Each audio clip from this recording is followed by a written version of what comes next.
मेरे सादा से पाकिस्तानियों, अस्सलाम वालेकुम। आज के 3 सादा सवाल। कराची में क्या हो रहा है, कराची में क्यों हो रहा है और कराची के इन मसाइल का हल क्या है। बढ़ते हैं पहले सादा सवाल की तरफ कि कराची में क्या हो रहा है। ये समझाने के लिए एक बड़ी ही सादा सी मिसाल आपके सामने रखता हूं। एक भारी भरकम जायदाद का मालिक जिंदगी की आखिरी सांसें गिन रहा है, बिस्तरे मर्ग पर पड़ा है। जो सांसें उखड़ रही हैं उसके वरसा की बेचैनी बढ़ती चली जा रही है।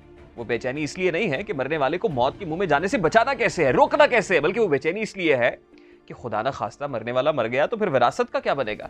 दीवानावार मरने वाली की चारपाई के इर्द गिर्द चक्कर लगा रहे हैं, हाथ में विरासत की कागजात थाम रखे हैं और फिर तगोदो ये जारी है कि सबसे पहले मरने वाले के हाथ का अंगूठा कागजात पर कौन लगवाएगा। इससे पेशतर की तदफीन हो जाए ये तो तय कर लें। बेअन ही कराची में हो रहा है। कराची डूब रहा है, कराची वाले मर रहे हैं। आया चंद्रीगढ़ रोड के ऊपर कश्तियां चल रही हैं, लोगों को खाने को नहीं मिल रहा है, घर बार नहीं है, साहिबान लुट चुका है। लेकिन कराची के नाम नेहाद वारिसीन कराची के मरने वालों पर सियासत कर रहे हैं। एमक्यूएम से पूछ लो तो कहती है कि पाकिस्तान पीपल्स पार्टी जवाब देगी। पाकिस्तान पीपल्स पार्टी से पूछो तो कहते हैं कि वफाकी हुकूमत जिम्मेदार है। वफाकी हुकूमत से पूछे कि भाई आप कहां हैं तो वो कहते हैं कि जो करना है वो साई सरकार ने करना है। और साई सरकार क्या कहती है, ज्यादा बारिश आती है तो ज्यादा पानी आता है, और ज्यादा पानी आता है तो कराची डूब जाता है। बहरकैफ इस वक्त हमें किसी की सियासत से कोई लेना देना नहीं है। हमारा तो बड़ा ही सादा सा मुतालबा है और हम ये जान चुके हैं, आप हम पर एक्सपोज हो गए हैं बड़े वाशगाफ अंदाज के अंदर, और हम ये कहने पर मजबूर हैं कि अगर हाथों से उम्मीदों का शीशा छूट जाता है तो पल भर में ही ख्वाबों से भी पीछा छूट जाता है। अगर हम लोग जो कुछ देर लड़ना भूल जाते हैं, सियासी सूरमाओं का पसीना छूट जाता है। कराची के मरने वालों को इससे कोई सरोकार नहीं है कि आप किसको एनआरओ दे रहे हैं, किससे एनआरओ ले रहे हैं। कराची के मरने वालों को इससे कोई सरोकार नहीं है कि आप किसका नाम एग्जिट कंट्रोल लिस्ट में डाल रहे हैं, किसका नाम एग्जिट कंट्रोल लिस्ट से निकाल रहे हैं। कराची वालों को इससे कोई सरोकार नहीं है कि आप माफियाज के गिरद शिकंजा तेज करेंगे या नहीं करेंगे। कराची वालों को इस वक्त अपनी जान के लाले पड़े हुए हैं। अब कराची में हो क्या रहा है, ये सारे मनाजिर मीडिया रिपोर्ट कर रहा है, हम सब लोग अपनी खुली आंखों से देख रहे हैं। इस सब पर सियासत करने से पहले ये जानना बहुत जरूरी है कि कराची की डायनामिक्स क्या है और कराची में ये सब कुछ हो क्यों रहा है। अब सबसे पहले ये सवाल उभरता है, जब कराची में ये हो क्यों रहा है, हम ये जानने की कोशिश करते हैं कि क्या कराची का तकाबली जायजा पाकिस्तान के किसी दूसरे शहर से लिया जा सकता है। कराची जो सबको पालता है, पूरे पाकिस्तान को पालता है, कराची जो सबका है, आज कराची का कोई क्यों नहीं है। क्या कराची का मुकाबला रावलपिंडी से किया जा सकता है? क्या कराची का मुकाबला लाहौर से किया जा सकता है? क्या कराची का तकाबली जायजा मुल्तान से लिया जा सकता है? अगर लाहौर के साथ जायजा लिया जाए, मवाजना किया जाए, तो लाहौर की आबादी उतनी नहीं है जितनी कराची की आबादी है। अगर रावलपिंडी से मवाजना किया जाए तो रावलपिंडी में एक नाला लई बिफरता है तो रावलपिंडी के शहरियों को तिगनी का नाच नचा देता है। कराची शहर के अंदर रावलपिंडी के एक नाला लई के मुकाबले में 500 छोटे बड़े नाले हैं। तो बताइए फिर कराची का तकाबली जायजा रावलपिंडी से किया जा सकता है? बिल्कुल नहीं हो सकता है। अब बात करते हैं जरा अक़वाम आलम की। एक सादा सवाल जो ज़हन में उभरता है कि क्या दुनिया के दीगर तरक्की याफ्ता शहरों में भी ऐसा ही होता है? तो फिर मैं आपको बताता हूं कि दुनिया के 15 ममालिक ऐसे हैं कि जो बहुत ज्यादा एक्सपोज्ड हैं, जहां पर अर्बन फ्लडिंग का बहुत खदशा होता है। वो 15 ममालिक का ग्राफ आपके सामने है, लेकिन 5 पहले ममालिक जो इसमें सरे फहरिस्त है वो कौन से हैं?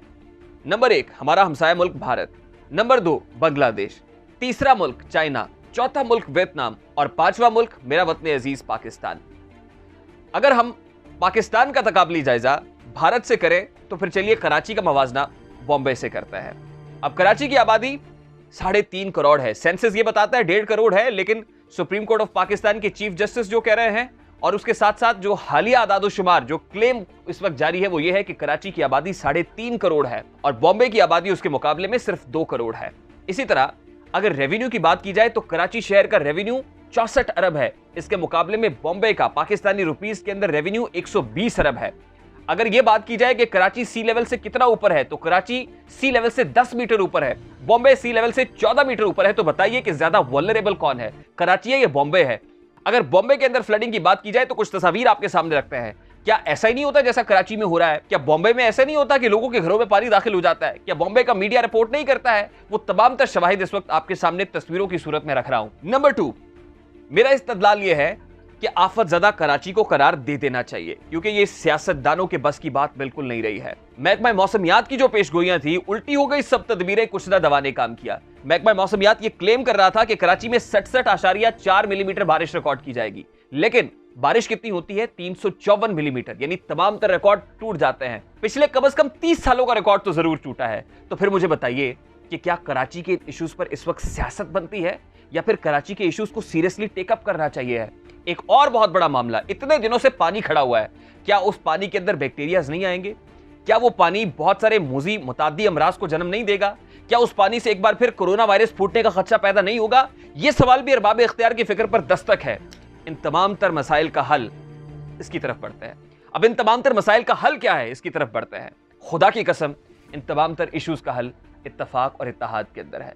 अगर कराची को कैलेमिटी स्ट्रिकन एरिया करार देना है, अगर कराची को आफतज़दा करार दिया जाता है, तो फिर वैसे ही काम करना पड़ेगा जैसे 2008 के जलजले में किया था।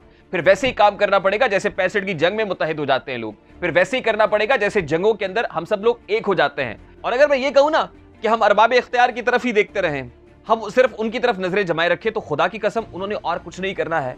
उन्हें सिर्फ आपके वोट चाहिए, उन्हें सिर्फ आपकी सपोर्ट चाहिए, सिर्फ इसलिए कि आप उन्हें मुंतखब करके इक्तदार के ऐवानों में पहुंचाए और ये इसी तरह आपकी लाशों पर सियासत करते रहे। हमारे एक होने का वक्त है।